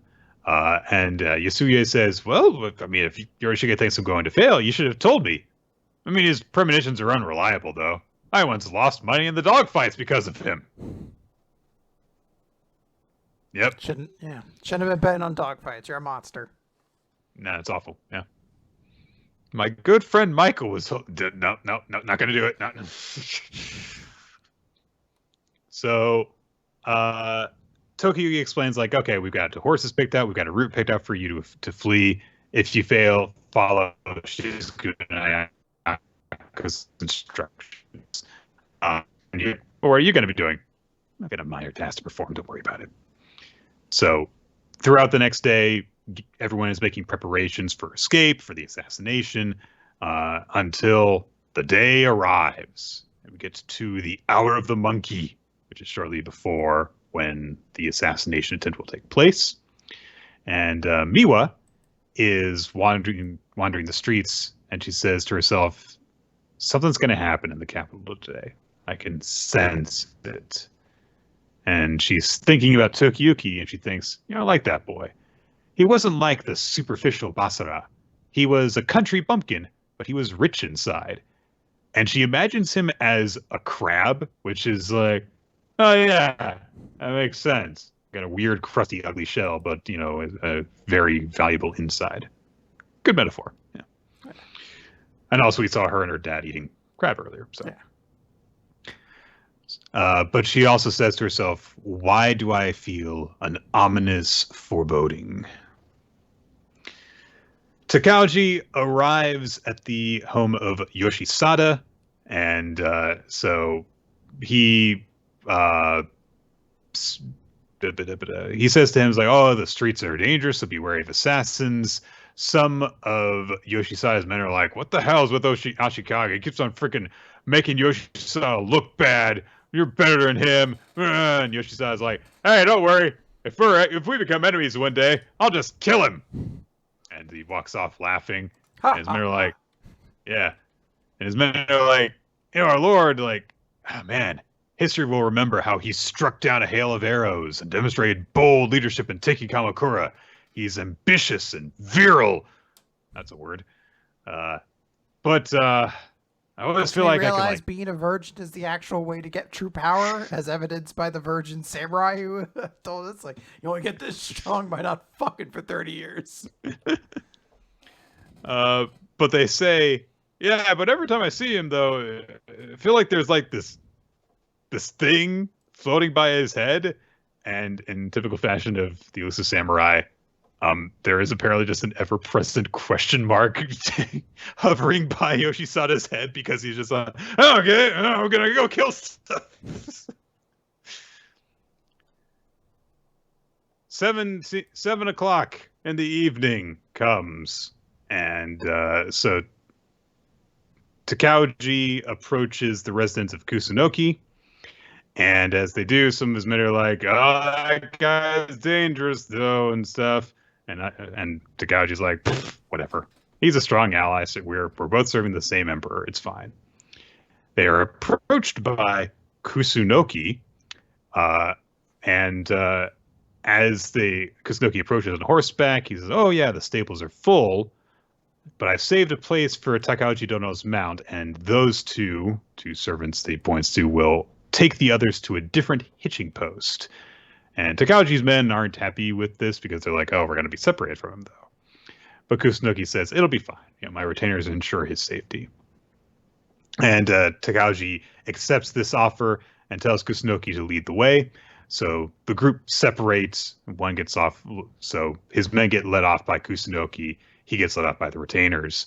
But eventually, I believe that this is one of the generals in Takauji's group. Like, we're really far away. Where are we going? But as they go, to the retainers are like, Kusunoki said that if we led you this way, that you would know the place. And immediately they all realize, like, oh, we've all been had. Because Kusunoki is with Takauji, and of course he's Genba in disguise. But I do like this bit because Takauji has waited for the moment where they're alone together for him to just go, so what are you planning to do, you imposters? He's like, he just doesn't give a fuck. So I know where all of you are, and all of you are not my people, and you're all trying to kill me. So what's up? Well, yeah, what do you want? You want to talk about something? What do you want to talk about?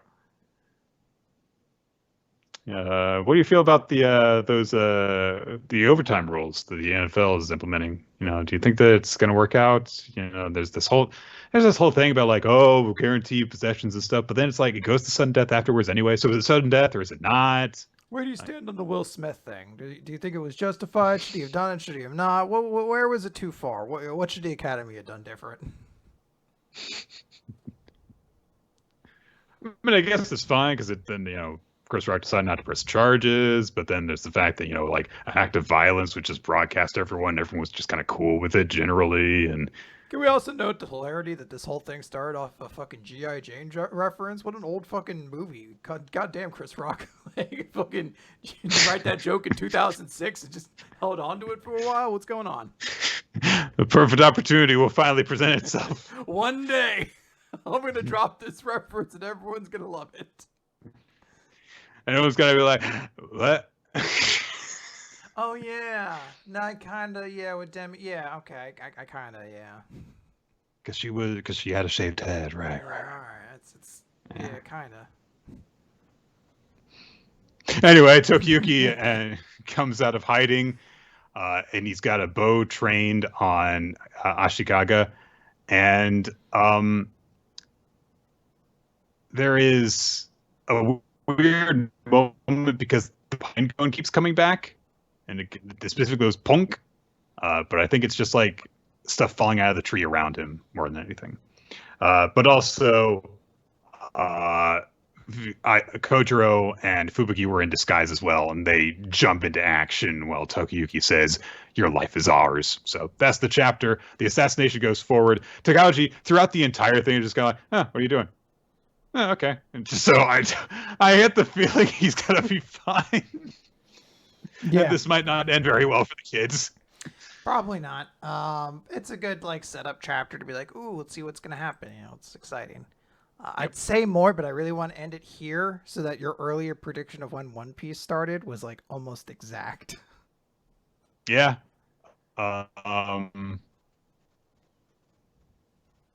Yeah, I guess that's basically it. I guess we should talk about One Piece because it has been about 90 minutes. So.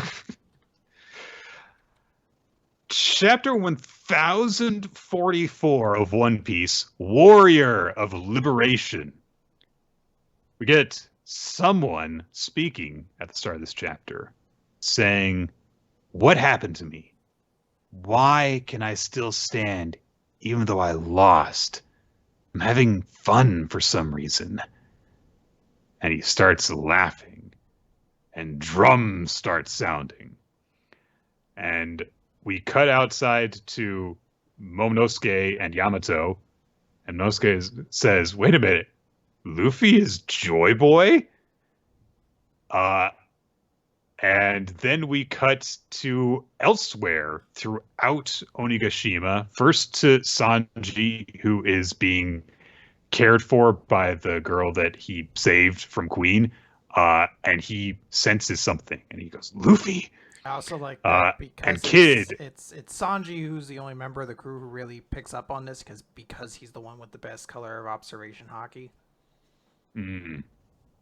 And also Zoro, I think, is dying. Right, yeah. Who knows how he's doing, whether he would sense it or not. He's got other things that he's dealing with.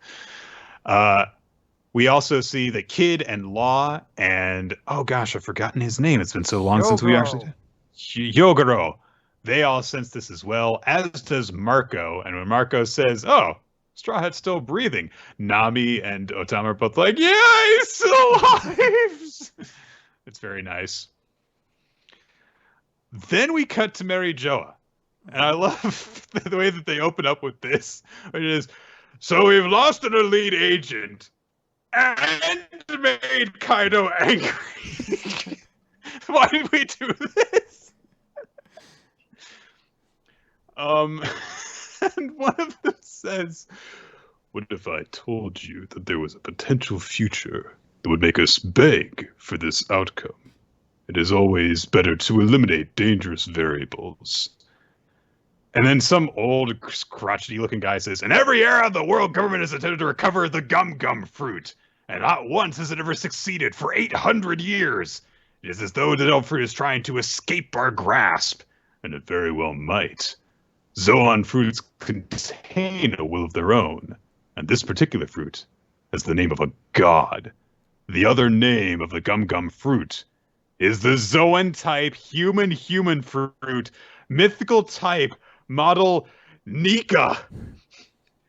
Possessing a body with the properties of rubber, fighting in whatever way he fancies, bringing smiles to the faces of the people. The warrior of liberation, also known as Nika, the sun god, awakening, brings his rubbery body greater physical strength and freedom. It is said that in all the world, there is no power more ridiculous. So I don't remember Skypia very well. It's been so long and I didn't like it very much. Because this is a very, very important arc to everything at this point now. This was like 20 years ago or something that they were there. I read that arc like 15 years ago. I don't remember. It's been a very, very long time. But yeah, and I do actually really like the way that we get this portrayal here, which is just the silhouette of Nika against the sun as he's laughing and dancing through the air while drums beat in his wake. Cool stuff. And also, I love the wording of, there is no power more ridiculous, because based off what we see the fruit do, it is the best way, because it is not the strongest power, but it is by far the fucking weirdest. And that's such a great way to like introduce this concept before we just see Luffy go fucking Bugs Bunny on a bunch of bad guys. But before we get to that shit, all right, Hiyori's still killing Orochi. Hey, come on! Yeah, this is important too. I know I killed your dad and threw your country into ruin, but come on, help me out here. I think there is nothing better than the fact that Orochi, in the most awful situation, is still just a complete slimy shitheel about everything. Like when she's gonna pull a mask off in a moment, and he's just gonna be like, "Hey, revenge is antiquated. I wouldn't do that. Like let's not do anything rash." Like I just like the idea that he's working an angle at all times. Listen here, Hiyori. Listen. They say about revenge that if you spend your entire life fulfilling it, you'll never know satisfaction.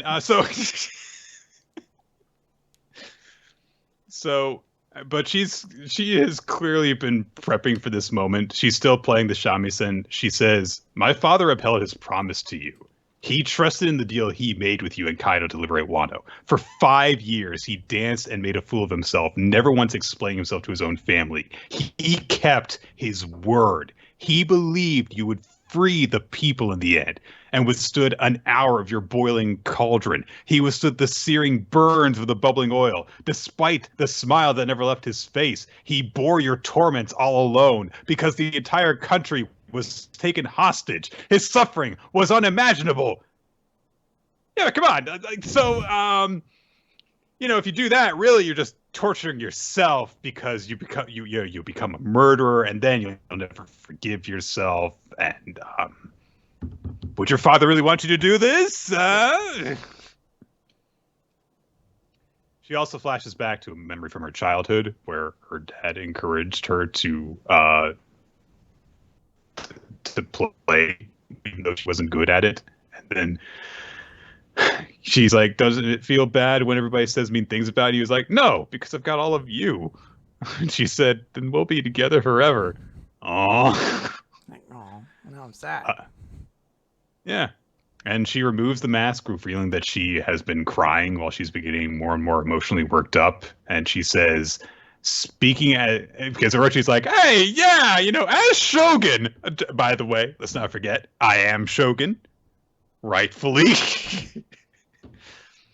But Hiyori says, my name is Hozuki Hiyori. Hold your tongue, you knave. Which is just like, oh, you're going to die so hard. She used the word knave. You're dead. You're fucked. And she said that I have never shamed my father's name, even after all that I've been through in life. You were never the Shogun, ever. Not for a single day. You're wicked, foolish, and wretched. And the worse you became, the greater the insult to the lives that you have killed. And then as Orochi is begging for his life, and Hiyori stands up and points at him and is like, I'm going to kill you and everything. The flame of vengeance of Kanjuro comes by, and it's just this little flame. And it says, I have failed, Lord Orochi. I'm spent. And Orochi says, oh no, this is great. Kill that woman. Burn her to death. Kill her. Do it. Kill her, please. And he's bragging about it. It's like, oh, the 20 years you waited for revenge are going to go up in smoke. Lord Orochi. No, set her. Go over there to set her on fire. No. You must have been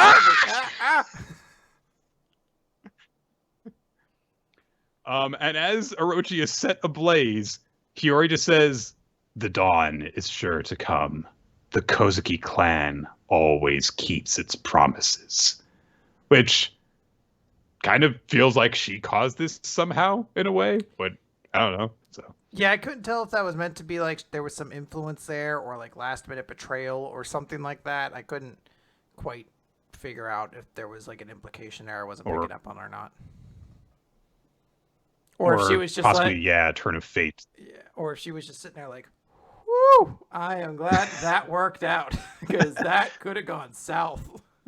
Yeah, maybe she is indicating that it's like an act of fate because in the end, Kanjuro, as a member of the clan, of the extended clan, bore this out. I don't know. All right. We cut up to Luffy. The sun is in the background behind him. And he says, whew, I can do everything I wanted to do. I think I can fight a bit longer. My heartbeat sounds funny. This is the pinnacle of what I can do. This is Gear 5. And get your shit together, Dragon Ball. We're up to Gear 5 now. We're Super Saiyan 5. And he never had to look like a weird monkey guy. Hey, that's the best one. Come on. I disagree. It's not the worst, though. Super Saiyan 3 is here, I swear. Man, Super Saiyan 3 Those where eyebrows. The fucking forehead like shoots upward. It's gross. The ceiling of the Pleasure Dome starts to crack and go zap. And everyone goes, huh? And Kaido doesn't know what's going on. And then he senses it too and goes, what is up there on the roof? The roof caves in, and everyone's like, wait, is that Supreme King Haki? Where the hell is it coming from? And then a giant fucking fist reaches down and grabs Kaido's body and yoips him up through the ceiling. It becomes full on Loki telling the Hulk that he won't stand up to a god. It's just like boom, and then it's like cartoon just like whap, whap, whap, whap, whap, whap, whap, whap, whap. Put out the bush root. Put out the bush root. So Kaido, after Luffy takes a moment to Popeye flex, He pummels him into the ground a whole bunch of times and then slams his head into the ground. And then Luffy just starts laughing again. He's laughing the whole time. By the way, some people point out he does different laughs every single time, which is very interesting considering it's One Piece where everyone kind of has their own distinct laugh. Right. He does that, but it's great because even Kaido has become cartoonish, like as he's getting spun around, his eyes separate from the body. It's like full on fucking a Looney Tunes scene now. Kaido says a really cool line, which is, "Straw Hat, you survived. Thank you." It's like, oh, he's great. Crazy. It's great because he says that, "Straw Hat, you survived. Thank you." And shoots a laser at him. Like, now I can kill you again. It's such a great, like, if there had been like a single beat between them, it would not have been as cool of a moment because it's such a great, thank you. Luffy is still on his ass, laughing his head off, and then he sees the blast breath going, and he pulls a Roger Rabbit, and his eyes bug out, and his tongue sticks out of his mouth. And goes, ah! And he grabs the ground and rips it up, and the ground is made of rubber, so yeah, that's an awakened devil fruit, all right, because he's turning shit to rubber around him, and the rubberized ground that he rips up bounces the blast breath back, and it hits Kaido in the face, and yeah, Luffy starts laughing again as we get the caption underneath his form, as we get a full good look at him for the first time, Gear 5, and yeah, it looks like Luffy with his head on fire, and also there's like wisps of stuff coming off of his shoulders around his jacket. Yes. To close out the chapter, Kaido says, "I'm sorry about that idiot earlier. I didn't want to win that way." Luffy doesn't care though. He says, "Don't sweat it. Let's finish this up." Gear 5! This was not what I think anyone was expecting would happen with this. Yeah, I actually have nothing else to say about this chapter. Like, let's go to MVP and chapter of the week.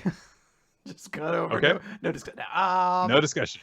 This was a really, really cool chapter. I was not expecting it. It was, but also like in the back, like wasn't expecting it, and then after it happened, being like, yeah, fucking what else would it be? Like it's just such a great fit to Luffy. And I will echo what some people have said, because when I first read this chapter and you get to the scene with the 5 Elder Stars and the one, I forget which one, I think it's the one who's supposed to maybe be based off of Lincoln, I can't remember. When he goes like, yes, the Zoan type human fruit mythic model Nika, there was a part of me that audibly kind of like groaned, like, are we gonna like, oh, he's the destined child the whole time. And also like, hey, there was a secret about the fruit and it's a human fruit and there's one for our god. I was like, this just feels like a lot of stuff.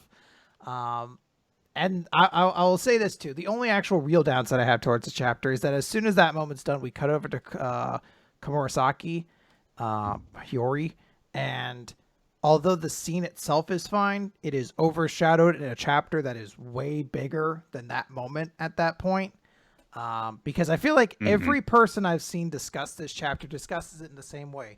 They go, holy shit, that's crazy about Luffy's devil fruit. It's crazy how cool he looks. Holy shit, Gear 5. This is awesome. That was awesome. I love this moment. This is what that means, blah, blah, blah, blah, blah. And then eventually they're like, oh yeah, and Komurasaki was Hiyori and had that. Like, it's such an afterthought to the chapter that I almost wish you could have cut that moment out and put it in a different chapter or something like that. Because as this chapter is going to be remembered forever, it's not going to be for the Komurasaki scene right there in my mind. Nope. But as for Luffy himself, I love this. Like, I know some people pointed out that there was the video game color page a while back where Luffy had fire hair. And everyone was like, oh, it's like a Kuma reference or, you know, something like the Street Fighter, basically. And really, that was a preview of Gear 5 because Oda's a fucking madman, essentially. Yeah. And I will say this, maybe controversially, was not a big fan of Gear 4. I got it. It worked. It was very silly in the way One Piece was. Never did much for me. But Gear 5? I liked Snake Man. Snake Man, yeah. Like, the concepts they worked with, it was fine. It just aesthetically, I was like, it's fine. It's whatever. And like the actual moment of its build up, it's there. Gear 5, this shit's fucking awesome. like no power up in my mind since like Gear 2 has had this cool like an opening to me. I don't know why. It's Absolutely. just so goofy. It's so weird, and it is absolutely so fitting to Luffy. Like I cannot wait for him to fucking cartoon character open a can of whoop ass all over Kaido at the end of it. Like it's gonna be so awesome. Yeah, it's going to be interesting to see like if this is just constantly the standard for whenever Luffy uses Gear 5. Like, are all of his fights just going to eventually turn into 40s era wacky cartoon hijinks, or is it going to get toned down eventually? I wonder how that's going to be handled. But yeah, the Gear 2 thing, I still think that obviously like Gear 2 is just such an iconic moment in One Piece, but a few years down the line, who knows? This might be up there, especially after it gets an anime reveal. It'll be so weird. Like, can you imagine the kind of stuff you could do with this? Like, what if they like just completely shift animation styles whenever he starts fighting and stuff? Yeah, it's one of those things too where you look at it and you're like, it's awesome, and it's unlike anything else in like the contemporary genre to it. You could say what you want about a lot of things, but in a lot of ways, you look at per se like Sage mode, and you're like, yeah, I get it. It's a power up mode. It aesthetically has some cool things about it, but that's about it. This is one of the few times where like everything feels like it changed. It feels like the soundtrack needs to change. It feels like the animation style. Everything just feels so cool and exciting in this moment where you're just like, yeah, I get why this trended on Reddit and made French news and why people couldn't stop talking about it, and all these things. It's a very exciting moment. Yep. All right. Now, favorite chapter in MVP. What we gonna do? Favorite chapter, of course, is going to be Doron Dororon. I think, as I said before, it's my favorite chapter of it. It's going to be One Piece. This chapter was awesome. I will say this. In all honesty, despite how great this chapter One Piece was, there were actually other series I considered for chapter of the week. So I just want to know. There were some good chapters. There were some really good chapters that I honestly considered for chapter of the week. I'm giving it to One Piece because it was so cool and awesome. But yeah, this was actually a really good week. It was not a 1 week manga or 1 manga week, whatever. All right. Who is your MVP? I'll just do mine together. I'm gonna do Akane from Akane-banashi. I really liked her helping that guy out. I thought that was a very sweet moment, and I just loved how it was all portrayed. Yeah. I'm gonna flip that around. I'm gonna say Luffy is my favorite character of the week because I love this character design stuff. But no, Akane-banashi was a better chapter. Wow, Nick. I am standing by the statement. They're gonna come after Nick. They're gonna dox you. They're gonna come to your home. Oh no, One Piece wasn't the best chapter in the chapter. It was still a very good chapter, just not my chapter. It was very good. It was very good. But as a complete overall chapter, Akane-banashi's pace better, has more complete elements to it, and you read it from start to finish, and you just are like, cool, that's nice. As opposed to One Piece, where it's like, all right, let's cut around a bit. And, there's the bit with Hiyori and Orochi. It's like, yeah, it was nice, but it was really weirdly placed within the sequence of events. And then it's like, okay, all the cool Luffy stuff. And honestly, I think that I'm much more at peace with giving Luffy MVP than giving One Piece the chapter. Okay, so. That's fair. That is very fair. You almost convinced me. I'm not going to. Cause they don't have to. They have to like one of us or they stop listening.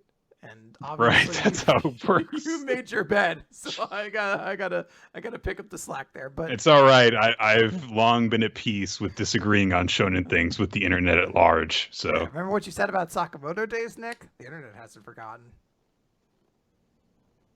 Okay. Still feel comfortable about that. But okay. Haven't you said some stuff about Mission Yosakura family, Chris? I've said a lot of things about Mission Yosakura family, but those fans are too weak to come at me.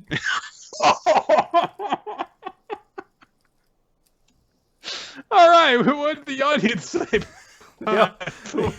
The audience agreed that One Piece was the chapter of the week, and then Luffy got character of the week. Actually, I think it was Hiyori not too long ago, but looks like Luffy got enough votes now. Or maybe I misread it. But Luffy, there you go. All right. Well, that is going to do it, everyone. We want to thank you all for joining us here for Weekly Manga Recap. We will be back next week with some more manga. Until then, you can check out all of our past episodes on weeklymangarecap.podbean.com as well as on youtube.com/weeklymangarecap. We want to thank everyone who joined us for the live recording here on twitch.tv/RoloT. You can you can also just I'm all turned around, sorry. So home stretch, Nick, home stretch. So you can tune in each week, usually at about 7:30 on Wednesday evenings. But to stay tuned on exactly when we're going to be going live, you can join the Discord server. You can also follow us on social media. RoloT and Nick F. Time are the Twitter accounts, as well as WR Podcast for the official podcast account. If you go on our Discord server, you can also have fun chats with our community about the chapters as they release. There's also a section where each series that we're covering as a recommendation gets discussed. You can use that to find the Google Doc that is maintained by Ninja X3I, who keeps track of all sorts of stuff like the MVP voting and end of year polls on favorite moments from the podcast and from manga in general. We would also like to thank everyone who makes our show look, nice and sprucey and stuff on YouTube, including Steve Manor-Takarash. You can check out his work on his Twitter account, twitter.com/SteveManArt, as well as just his other pages, generally anywhere he's allowed to do it, because Tumblr doesn't exist anymore. Yeah, some places aren't so cool with it. Tumblr doesn't exist anymore, as far as I know. I've heard tales, but I think that they're made up now. It's faded into legend. Also, the opening sequence is made by Winston Cheddar and Malajack Stillitz, and it's very nifty. Yes, it's very great stuff. That's all I can think of. I think that's all my plugging. Yeah, you nailed it. You did everything you needed to. You were excellent. Yes, I just completely boggled the order of when it was supposed to be, so that's fine. You got all the names, all the people. You're riding the high, You came out with like this crazy attitude. One Piece wasn't chapter of the week. Got you a little kerfuffled because you're already feeling the heat, but it's fine, Mm-hmm. You've been in the kitchen. Well, you know what it's like. Well, you see, I was just embodying what Luffy is all about, which is being more free than anyone. And so I am free to have my shit opinion if I so decide to. I really like the idea that Gear 5 just allows Luffy to have really bad takes. like he throws Kaido, like he uses him like a jackhammer, and while he's doing it, he's just like, I think Thor the Dark World is the best of the MCU. Like ties him into a pretzel and then turns him into a gray and starts playing him. And he's like, I think that Batman kills the Joker at the end of The Killing Joke.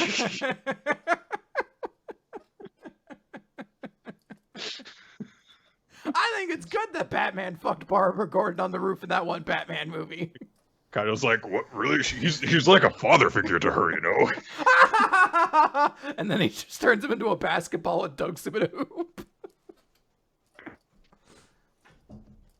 All right. I think that's it, everybody. We've had our good times. We'll catch you later. That is how the arc finishes. Oh, did we note, before I actually forget, bonus podcast is up. Go check it out on Patreon.